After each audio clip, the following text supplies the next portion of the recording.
Mən bir neçə məsələni istəyirəm deyim. E, Biz Azərbaycanın quzeyində bağımsızlıq mübarizəsinə başlayanda Rusiya, yəni keçmiş Sovetlər Birliyi bizim mübarizəmizi fərqli istiqamətə yönəltmək, bizim enerjimizi əlimizdən almaq, bizim imkanlarımızı əlimizdən almaq üçün Qarabağ məsələsini atdı ortaya. Və erməni separatçılarının şüuru çatmadı ki, bu Qarabağ məsələsinə aldanmasınlar. Bu yaxınlarda Paşinyan çox yaxşı bir söz dedi. Dedi ki, biz 3 respublika keçən yüzilin əvvəllərində, keçən əsrin əvvəllərində öz müstəqilliyimizi əldə eləyib Avropa kimi inkişaf eləyə bilərdik. Amma kənar müdaxilələrə aldandıq. Biz nəinki müstəqilliyimizi əldə eləmədik və öz suverenliyimizi əldən verməklə inkişafdan qaldıq.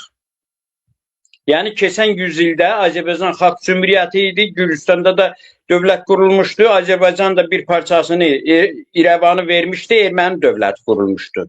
Paşinyan deyir ki, o dövrdə biz ağıllı olsaydıq, 3 ölkə, 3 millət bunu eləyə bilərdik.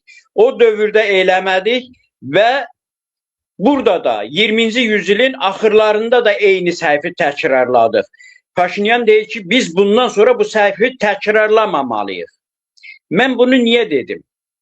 Bugün Azərbaycan siyasətçilərinin qabağında duran 2 problem var. Birinci problem bağımsızlıq mücadeləsidir.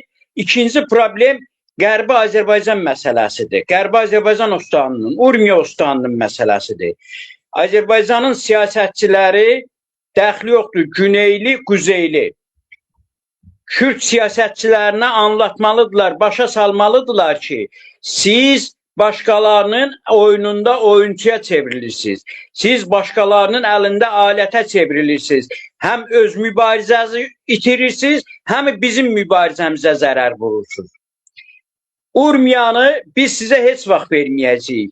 Ola bilər ki, Qarabağ kimi paniranizm, hansısa deyək ki, qərb gücləri, hansısa deyək ki, Türkün düşməni olan güclər sizə dəstək olar. Siz deyək ki, Qərbi Azərbaycandan bir kəndi ya bir rayonu deyək ki, işğal eləyərsiniz.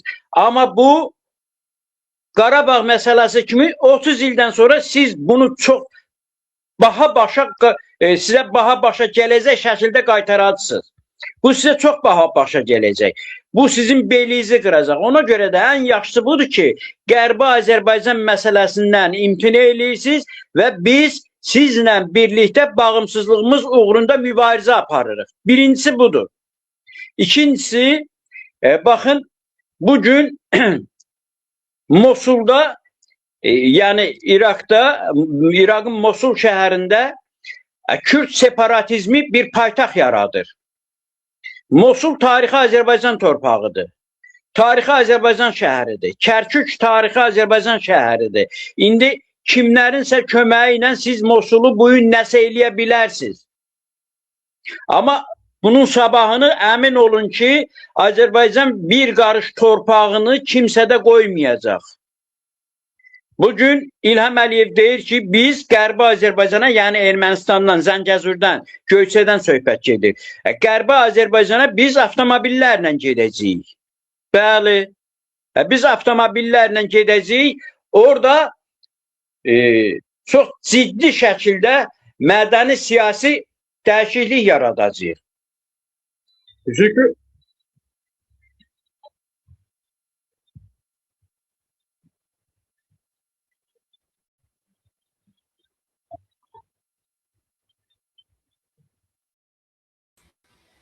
Benim Bey, buyurun. O torpaqlar, o toponimlər, o hidronimlər, o oykonimlərin hamısı bizimdir. Bugün Kürdlər də anlamalıdır ki, yəni başqasının təsiri ilə, başqasının əlində alət olaraq Türkiyə qarşı bu mübarizə tarix boyu kimsəyə uğur gətirməyib. Kürdlərlə biz tarixən bir yerdə olmuşuq. Bugün Azərbaycanda mənim deyək ki, qohumlarımdan Kürd olanlar var. Ya Kürdlərdən qız alıblar, ya Kürdlərə qız veriblər. Çünki bizdə o ayrı seçkililik olmuyor. Bugün o ayrı seçkiliyi salmaqla sadəcə olaraq Kürd separatçıları Kürdlərin də inkişafına mane olur. Birinci məsələ mən bunu demək istəyirəm ki, Azərbaycanın güneyindəki siyasətçilər başda olmaqla bütün Azərbaycan siyasətçilərinin birinci görəvi Güney Azərbaycanın bağımsızlığı, ikinci görəvi Qərbi Azərbaycanın Urmiya Ostanının ətrafında gedən problemlərin ağılla həll olunmasıdır. Yəni kimsə ora təmas almasın. İkinci bir məsələni deyim sizə. Baxın dostlar, bugün çox maraqlı şeylər olur. Traktor komandasının oyunlarına müəyyən problemlər yaradılır. Bu bizə belə görünür ki, güya traktor komandası oynayanda farslar bizi söyür, təhqir eləyir, ona görə də Zanozi demiş, biz oyunlardan imtina eləyirik. Bu çox yanlış yoldur. Bu sadəcə olaraq Qut dərəsinə 100 minlərlə yaxud 10 minlərlə insanımızın yığışıb mən Türkəm harayını boğmağın bir formasıdır. Bəli, farslar bizi söyləyəcək, farslar bizi təhqir eləyəcək, biz də cavabını verəcəyik. Bunu güya bizi söyülməsini istəmirik deyib oyunlardan çəkilmək, bu bir daha deyirəm, 100 min Qurt dərəsində 100 min insanın və yaxud 50 min insanın.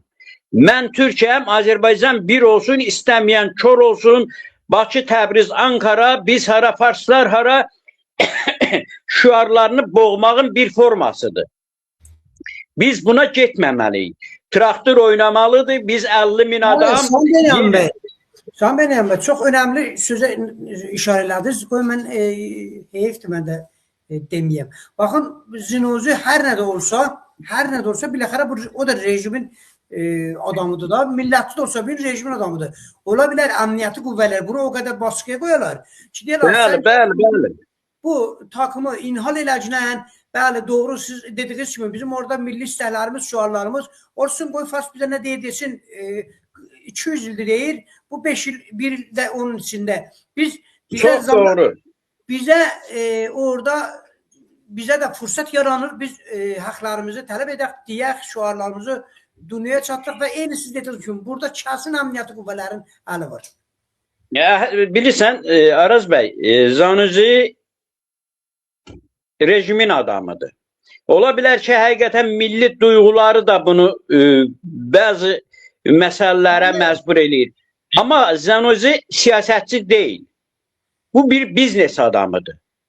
Biz isə ona siyasi baxımdan yanaşırıq. Bu birinci tərəfi. İkinci tərəfi, baxın, o oyunlara bizdən başqa dünyanın da müəyyən marağı var. Misal üçün, traktor Persepolis'lə oynayanda FIFA'dan da baxırlar, orada görürlər ki, panfarsizm, pan-İranizm necə irqçi bir rejimdir, necə şovinist bir rejimdir, necə bölücü bir rejimdir, aşırı bir rejimdir. Bu bir imkandır bizə. Pan-İranizmi, pan-farsizmi mahiyyətini asmağa, mahiyyətini göstərməyə. Biz oyunlardan kəsməklə, çəkilməklə artıq biz onu da göstərə bilmirik. Həqiqət. Üçüncü bir tərəfdən, baxın, bizim onlarla, yüzlərlə milli fəal soydaşımız həbsxanadadır. Traktorun da o qrup rəhbərlərindən onu tutulub. Dünya dağılıb, dağılmayıb.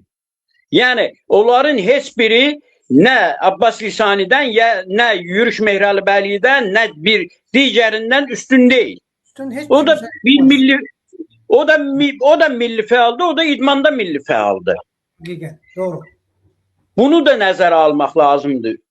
Başqa bir məsələni də deyim. Baxın, bəzən bir insana sözlə, təbliğatla təsir eləmək olmur. Amma başqasının söyüşü ona daha tez təsir eləyir. O 50 min, 100 min, Qurd dərəsində 50 min, 100 min adamın coşmasının əsas səbəblərindən biri nə idi? Farsların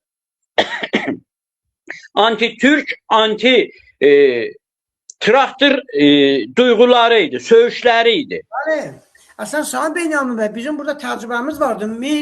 1385-də Bəli, 2006-cı ildə o böcək məsələsi. Mananistani adında bir adam, bir fas gəldi, bir dənə eynisizlidir kimin. Bir böcək əkisi səhəti bizi böcəyə oxşatdı və bu böyük bir patlayışa səbəb oldu. Bəzən elə belə bir kiçik şeylərisindən böyük bir böyük bir yəni biz bu fürsətləri dəyərləndirib istifadə etməliyik. Bizim bütün siyasi qüvvələr bunları nəzərə almalı və traktor oyunlarına davam eləməlidir. Traktorun misal üçün cəza verib. İran Futbol Federasiyası traktora cəza veribdir ki, tamaşaçısız oynasın. Olsun. Tamaşaçı stadiona buraxmayacaqlar, stadionun qırağında 100 min adam onu hayqıracaq. Bəli, bəli. Təcrübə. Sami Benyamin bəy, bu günlərimiz Zenozi bu futbola, bu takımı inhal eləmir ki, bunu Cumhur İslam eləyir. Cumhur İslam Zenozinin ağzına qoyursan get belə deyəcəksən. Yəni bu qədər kimin neyinə baxın. Deməli belə bir şey var da siyasətdə hərənin öz marağı var, hərə öz marağına uyğun oynayır, hərəkət eləyir. Panfarsizmin marağı odur, paniranizmin marağı odur, Persepolis'in marağı odur, Zenozinin marağı odur, bizim də marağımız budur. Biz öz maraqlarımızın uğrunda axıra qədər gedib mübarizə aparmalıyıq. Xüsusilə indiki coşmaya ərəfəsində olduğumuz bir dövrdə, coşma ərəfəsində olduğumuz bir dövrdə traktorun oyunlardan çəkilməsi və yaxud traktorun oyunlara qatılmaması, bu bizim açıq-açığına bizim milli mübarizəmizə bir zərbədir. Bax, mən ona görə də bütün soydaşlarımızı milyonlarla traktor tərəfdarını çağırıram ki, traktorun oyunlarının davamına tələb eləsinlər. Hətta tamaşaçısız oynasa belə stadionun qırağına gedib orada şüarlarını səsləndirsinlər. Vəssalam. Mənim son sözlərim bu qədər.